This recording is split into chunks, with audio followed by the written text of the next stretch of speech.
Hey everybody, it is Margaret and welcome to my channel, Homeschool Honey. In this video, we're going to be making the easiest ever pinto beans and ham. Now this is a major comfort food around our house, and not only is it comfort food, it is super thrifty. So I get ham bones from the Honeybaked ham company, and this past week they had them buy one, get one half off, and y'all check out this price. It was $13.48, so I got 2 ham bones for that price. Now, I'm not sure if you guys have ever gotten ham bones from the Honeybaked ham company. It is not just a bone. Take a look at this. Now, this is the quote ham bone.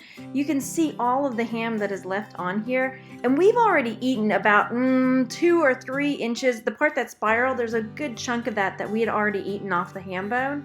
So we've already probably made 2 meals out of this, and there is a ton of ham left here for us to save for other meals and also to go into the beans. So the first thing I'm going to do is I'm going to cut off some of this excess ham that we're going to use for ham and eggs or ham sandwiches or just munching on ham, honestly. So I'm going to cut off a lot of the excess ham and put it into a bowl. But as I do this, I'm going to try to save some of the ham skin off of the larger pieces that I chunk because that ham skin has got a lot of the seasoning on it. And we don't add a lot of other seasonings. Well, actually, in this recipe, I don't add any other seasonings. I count on the seasonings that is already on the outside of the ham. So I don't have to add any extra salt or anything else because there's so much flavor already there with the ham. So as I'm cutting, I'm making sure that I don't get too close to the bone because that bone can kind of sliver off really easily. So I double check all the meat to make sure I don't get any little slivers of bone in there while I'm cutting it off. So there's still quite a bit of ham on this. I chop off a little bit more, but I leave, as you can see, a lot of ham still on that bone. So this is all the ham that I've cut off after we've eaten probably a good 2 or 3 inches of the spiral off the ham. Ham bone is what they sell it as. So lots of ham still left for probably another 2 meals. So again, I cut the skin off of the other pieces because there's a lot of flavoring that's already in there, and I don't add any salt to this, so I'm counting on all the flavor to come from the seasoning that's already on the ham. Another thing I love about making my beans in the Instant Pot is that I don't have to soak them overnight, which can take a long time, and I don't have to cook them all day like I used to. So here I added about 1.5 pounds, but I could have used more because they ended up being a little soupy at the end. So next time I'll probably put 2 pounds.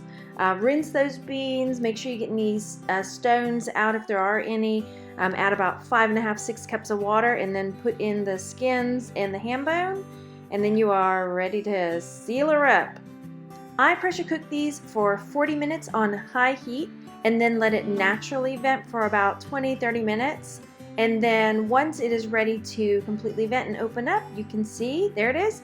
Again, it's a little waterier than I normally have it. I probably could have added more beans to this batch. But the next thing I'll do is I'm going to go through and pick out as much of the bone and fat as I can. If I was just serving this to only adults, then I might, they know what bones are like, but I've got a lot of kids that might be eating this, so I want to make sure that I get all the bits of bones out so that they don't have to worry about that, or the parents don't have to worry about that.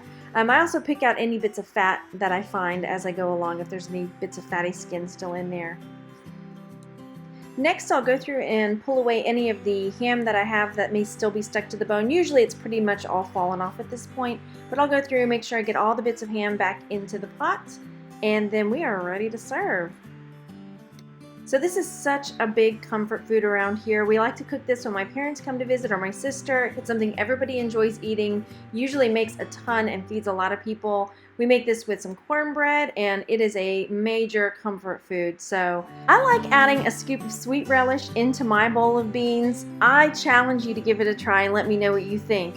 And let me know in the comments what you like adding to your beans. And I'll see you on the next one. Bye guys.